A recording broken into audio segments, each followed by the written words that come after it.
S, big boss season 11ರಲ್ಲಿ ದೊಡ್ಡ ಮನೆಯಲ್ಲಿ ಎಲ್ಲರನ್ನ ರಂಜಿಸಿದ ಉಗ್ರ ಮಂಜು ಅವರು ಈಗ ಇನ್ನೊಂದು ಹೆಜ್ಜೆ ಮುಂದಿಟ್ಟಿದ್ದಾರೆ. ಅಂದ್ರೆ ಇನ್ನೊಂದು ಸಿನಿಮಾದಲ್ಲಿ ನಿಮ್ಮೆಲ್ಲರನ್ನ ರಂಜಿಸೋಕೆ ಹೊರಟಿದ್ದಾರೆ.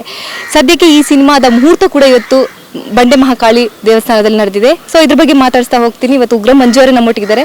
ಸರ್ ನಮಸ್ತೆ, ಹೇಗಿದ್ದೀರಾ? ಸೂಪರ್ ಮ್ಯಾಮ್, ನೀವು ಹೇಗಿದ್ದೀರಾ? ನಾನು ಚೆನ್ನಾಗಿದ್ದೀನಿ ಸರ್. ಬಿಗ್ ಬಾಸ್ ಸೀಸನ್ 11 ಆದಮೇಲೆ ಲೈಫ್ ಹೆಂಗೆ ಬದಲಾಗಿದೆ ಸರ್? ಏನು ಇನ್ನೊಂದಷ್ಟು ಜನ ಅಂದರೆ ಎಲ್ಲ ತಾಯಂದರು ಲೈಕ್ ಹೆಣ್ಮಕ್ಳೆಲ್ಲ ಅಣ್ಣ ಅನ್ನೋದು ಒಂದಷ್ಟು ಎಲ್ಲೇ ಹೋದ್ರೂ ಒಂದಷ್ಟು ಕರ್ನಾಟಕದ ಜನತೆ ಪ್ರೀತಿ ಅದು ಒಂದಷ್ಟು ದುಪ್ಪಟ್ಟು ಜಾಸ್ತಿ ಆಗಿದೆ. ಆ ಖುಷಿ ಇದೆ. ಅದು ಬಿಟ್ಟರೆ ಬದಲಾವಣೆ ಇನ್ನೆಂತ ಇಲ್ಲ. ಒಂದಷ್ಟು ಕೆಲಸಗಳು ಅವಾಗಿಂದನೂ ಸಿನಿಮಾಗಳು ಮಾಡ್ಕೋತಾ ಬರ್ತಿದೆ. ಅಂದರೆ ಬಿಗ್ ಬಾಸ್ ಮನೆ ಹೋಗೋಕ್ಕಿಂತ ಮುಂಚೆನೂ ಸಿನಿಮಾದಲ್ಲಿ ಬ್ಯುಸಿ ಇದ್ದೆ, ಈಗಲೂ ಸಿನಿಮಾಗಳಲ್ಲಿ ಬ್ಯುಸಿ ಇದ್ದೀನಿ. ಈಗಲೂ ಒಂದಷ್ಟು ಕೆಲಸಗಳು ಅದರಲ್ಲೆಲ್ಲ ಬ್ಯುಸಿ ಇದ್ದೀನಿ. ಸರ್, ಇವಾಗ ಬಿಗ್ ಬಾಸ್ ಅಂದ್ರೆ ಕೆಲವೊಬ್ಬರಿಗೆ ನೆಗೆಟಿವ್ ಆಗುತ್ತೆ, ಕೆಲವೊಬ್ಬರಿಗೆ ಪ್ಲಸ್ ಆಗುತ್ತೆ. ಸೊ ನಿಮಗೆ ಯಾವ ಥರ ಎಫೆಕ್ಟ್ ಆಗಿದೆ ಅಂತ? ನನಗೆ ಎಂಥ ನೆಗೆಟಿವ್ ಇಲ್ಲ, ನನಗೆ ಪ್ಲಸ್ಸೇ ಆಗಿದೆ. ಅಂದರೆ ಒಂದಷ್ಟು ದಿನ ನನ್ನನ್ನು ನೋಡ್ತಿದ್ದು ಒಬ್ಬರು ಕತೆ ಬರೀತಾರೆ, ಒಬ್ಬರು ನಿರ್ದೇಶಕರು, ಒಬ್ಬರು ರೈಟರ್ಸ್ ಕತೆ ಬರೀತಾರೆ. ಅದನ್ನು ನಾನು ಬಿಗ್ ಸ್ಕ್ರೀನಲ್ಲಿ ಆ ಪಾತ್ರ ಆಗಿ ಸುಮಾರು ಜನ ನೋಡ್ತಿದ್ರು. ಬಟ್ ನನ್ನ ರಿಯಲ್ ಕ್ಯಾರೆಕ್ಟ್ರ್ ಏನು ಎತ್ತ, ನಾನು ಹೇಗೆ ನಡ್ಕೋತೀನಿ, ನನ್ನ ವ್ಯಕ್ತಿತ್ವ ಏನು ಅನ್ನೋದನ್ನು ಬಿಗ್ ಬಾಸ್ ಮನೆಯಲ್ಲಿ ನೋಡ್ತಾ ಬಂದರು. ಅದು ನಾನು ಹೇಗಿರ್ತೀನೋ ಹಾಗೆ ಇದ್ದೆ. ಯಾಕಂದರೆ ಅಲ್ಲಿ ನಾಟಕ ಮಾಡೋಕ್ಕಾಗಲ್ಲ, ಏನಿಲ್ಲ. ಆ 120 ದಿನ ಏನು ಉಳ್ಕೊಂಡಿದ್ನೋ ಹಾಗೇ ಇತ್ತು. ಬಟ್ ಅದು ಆದಮೇಲೆ ಅಲ್ಲಿಂದ ಆಚೆ ಬಂದಾದಮೇಲೆ ಜನಗಳಿಗೆ ಸಿಕ್ಕಾಪಟ್ಟೆ ಹತ್ರ ಆದೆ. ಇದು ನಮ್ಮ ಮಂಜಣ್ಣ ಅಂತ ಹೆಣ್ಮಕ್ಳು ಕರೆಯೋದಿರ್ಬೋದು, ತಾಯಂದರು ಒಂದಷ್ಟು ಆಶೀರ್ವಾದ ಮಾಡೋದಿರ್ಬೋದು, ನನ್ನ ಮಗನಿಗೆ ಮದುವೆ ಆಗಲಿ, ಮಂಜನಿಗೆ ಮದುವೆ ಆಗಲಿ ಅನ್ನೋದಿರ್ಬೋದು. ಆಮೇಲೆ ಒಂದಷ್ಟು ಜನ ಮನೆ ಮಗನ ಥರನೇ ಟ್ರೀಟ್ ಮಾಡೋದಿರ್ಬೋದು, ಮನೆಗೆ ಊಟಕ್ಕೆ ಕರೆಯೋದಿರ್ಬೋದು.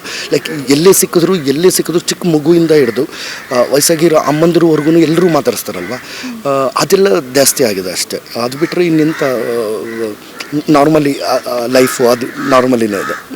ಓಕೆ ಸರ್, ಇವಾಗ ನೀವು ಸ್ಕ್ರಿಪ್ಟ್ ಚೂಸ್ ಮಾಡೋದೇ ಒಂಥರ ಡಿಫ್ರೆಂಟ್ ಇರುತ್ತೆ. ಮ್ಯಾಕ್ಸ್ ಸಿನಿಮಾದಲ್ಲಿರ್ಬೋದು ಒಂಥರ ಡಿಫ್ರೆಂಟೇ, ನಿಮ್ಮ ಕ್ಯಾರೆಕ್ಟರ್ ಒಂಥರ ಡಿಫ್ರೆಂಟ್ ಇರುತ್ತೆ. ಸೊ ಅದೇ ರೀತಿ ಈ ಸಿನಿಮಾದಲ್ಲಿ ನಿಮ್ಮ ಪಾತ್ರ ಯಾವ ಥರ ಇರುತ್ತೆ ಅಂತ? ಈ ಸಿನಿಮಾದಲ್ಲಿ ಅಂದರೆ ಬಾಹುಬಲಿಯವರು ಹೇಳಿರೋ ಪ್ರಕಾರ ಅಂದರೆ ಅದನ್ನು ನಾನು ಅಂದರೆ ಕೆಲವೊಂದು ಗೆಟಪ್ಗಳು ಚೇಂಜಸ್ ಇರೋದ್ರಿಂದ ನನ್ನ ಪಾತ್ರದಲ್ಲೂ ಒಂದಷ್ಟು ಬೇರೆ ಥರದ ಕ್ಯಾರೆಕ್ಟರ್ ಇದು. ಸಿನಿಮಾದಲ್ಲಿ ನೆಗೆಟಿವ್ ಕ್ಯಾರೆಕ್ಟ್ರೆ. ಬಟ್ ಒಂದು ಎರಡು ಫೈಟೂ ಇರುತ್ತೆ. ಲೈಕ್ ಆ ಥರದ್ದು ಅಜಯ್ ರಾವ್ ಸರ್ ಆಪೋಸಿಟ್ ಒದ್ದಾಡೋದು, ಅಂದರೆ ಹೊಡೆದಾಟ ಅವೆಲ್ಲ ಇರುತ್ತೆ. ಬಟ್ ಚೆನ್ನಾಗಿ ಮಾಡ್ಕೊಂಡಿದ್ದಾರೆ, ಚೆನ್ನಾಗಿದೆ ಸ್ಕ್ರಿಪ್ಟ್. ಉಗ್ರ ಮಂಜು ಸ್ಕ್ರಿಪ್ಟ್ ಚೂಸ್ ಮಾಡುವಾಗಲೂ ಅಷ್ಟೇ ತುಂಬ ಚಾಲೆಂಜಿಂಗ್ ರೋಲನ್ನೇ ಅವ್ರು ಚೂಸ್ ಮಾಡ್ತಾರೆ ಅಂತ ಹೇಳ್ತಾರೆ. ಸೊ ಹೌದಾ ಏನು ಅಂತ? ಬಟ್ ನಾನು ಚಾಲೆಂಜಿಂಗ್ ರೋಲ್ಸು ನನಗೆ ಬರುತ್ತೆ ಅಂತಂದರೆ ನನ್ನನ್ನು ಇಟ್ಕೊಂಡು ಅವ್ರು ಚಾಲೆಂಜಿಂಗ್ ಕ್ಯಾರೆಕ್ಟರ್ಗಳು ಬರೀತಾರೆ ಅಂದರೆ ಅದು ರೈಟರ್ಸ್ಗೆ ಮತ್ತು ಡೈರೆಕ್ಟರ್ಸ್ಗೆ, ಅಂದರೆ ಟೆಕ್ನಿಷಿಯನ್ ಏನು ಆ ಡಿಪಾರ್ಟ್ಮೆಂಟ್ ಇರುತ್ತೆ, ಡೈರೆಕ್ಷನ್ ಡಿಪಾರ್ಟ್ಮೆಂಟ್ ಇರ್ಬೋದು ಮತ್ತು ರೈಟರ್ಸ್ ಇರ್ಬೋದು, ಅವ್ರುಗಳಿಗೆ ಅದೆಲ್ಲ ಕ್ರೆಡಿಟ್ಸು. ಯಾಕಂದರೆ ನನಗವರೆಗೂ ಆ ಥರ ಸಬ್ಜೆಕ್ಟ್ ಮಂಜು ಕೈಯಲ್ಲಿ ಈ ಥರ ಪಾತ್ರ ಮಾಡಿಸ್ಬೋದು ಅಂತ ಬರುತ್ತಲ್ವ. ಇವಾಗ ಮ್ಯಾಕ್ಸಲ್ಲಿ ಅಷ್ಟೇ ಸುದೀಪ್ ಸರ್ ಅಂದರೆ ಅವ್ರ ಟೀಮ್ಗೆ ಅನಿಸ್ತು, ಸುದೀಪ್ ಸರ್ಗೆ ಮತ್ತು ಡೈರೆಕ್ಟ್ರಿಗೆ ಅನಿಸ್ತು ಮ್ಯಾಕ್ಸಲ್ಲಿ ಈ ಕ್ಯಾರೆಕ್ಟ್ರು ಮಂಜು ಕೈಯಲ್ಲಿ ಮಾಡಿಸ್ಬೋದು ಅಂತ. ಈಗ 3ನೇ ಕೃಷ್ಣ ಪದದಲ್ಲಿ ಒಂದು ಪುಟ್ಟು ಕ್ಯಾರೆಕ್ಟರ್ ಆದ್ರೂ ಅವ್ರಿಗೆ ಅನಿಸ್ತು ನವೀನ್ ರೆಡ್ಡಿಗೆ, ಇಲ್ಲ ಈ ಕ್ಯಾರೆಕ್ಟರ್ ಮಾಡಿಸ್ಬೋದು ಮಂಜು ಕೈಲಿ ಅಂತ. ಇವಾಗ ಅಜಯ್ ರಾವ್ ಸಿನಿಮಾದಲ್ಲಿ ಬಾಹುಬಲಿ ಅವ್ರಿಗೆ ಹಂಗೆ ಅನಿಸಿದೆ. ಮ್ಯಾಂಗೋ ಪಚ್ಚದಲ್ಲಿ ಇವಾಗ ಒಂಥರ ಬೇರೆನೇ ಕ್ಯಾರೆಕ್ಟರು, ಅಂದರೆ ಒಂದೆರಡು ಜನ್ರೇಷನ್ ಜೊತೆಗಿರುವಂಥದ್ದು ಒಂದು ಬೇರೆಯೇ ಕ್ಯಾರೆಕ್ಟರು. ಅಂದರೆ ಎಲ್ಲ ಗೊತ್ತಿರುತ್ತೆ, ಏನೂ ಮಾತಾಡೋಲ್ಲ.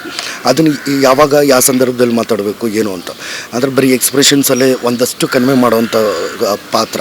ಅದು ಇನ್ನೂ ಚಾಲೆಂಜಿಂಗು. ಅಂದರೆ ಇವಾಗ ನಾವು ಏನಾದರೂ ಸಂಭಾಷಣೆ ಇದು ಡೈಲಾಗ್ಸ್ ಹೇಳಿ ನಾನು ಬೇಕಾದರೆ ನಿಮಗೆ ಕಡಿಮೆ ಮಾಡ್ಬೋದು.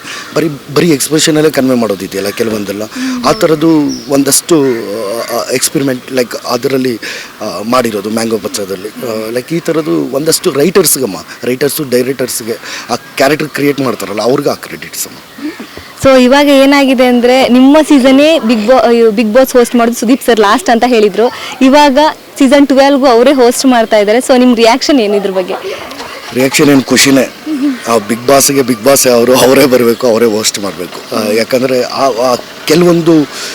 ಕೆಲವೊಂದು ಸಿನಿಮಾಗಳು ಕೆಲವೊಂದು ರಿಯಾಲಿಟಿ ಶೋಗಳಿಗೆ ಒಂದು ಮಾರ್ಕ್ ಅಂತಿರುತ್ತಮ್ಮ. ಅಂದರೆ ಅವ್ರು ಬಿಟ್ಟರೆ ಇನ್ನು ಬೇರೆಯವ್ರು ಯಾರನ್ನೂ ನಾವು ಇಮ್ಯಾಜಿನೇಷನ್ ಮಾಡ್ಕೊಳ್ಳೋಕ್ಕೆ ಆಗಲ್ಲ. ಅದಾಗಲ್ಲಮ್ಮ.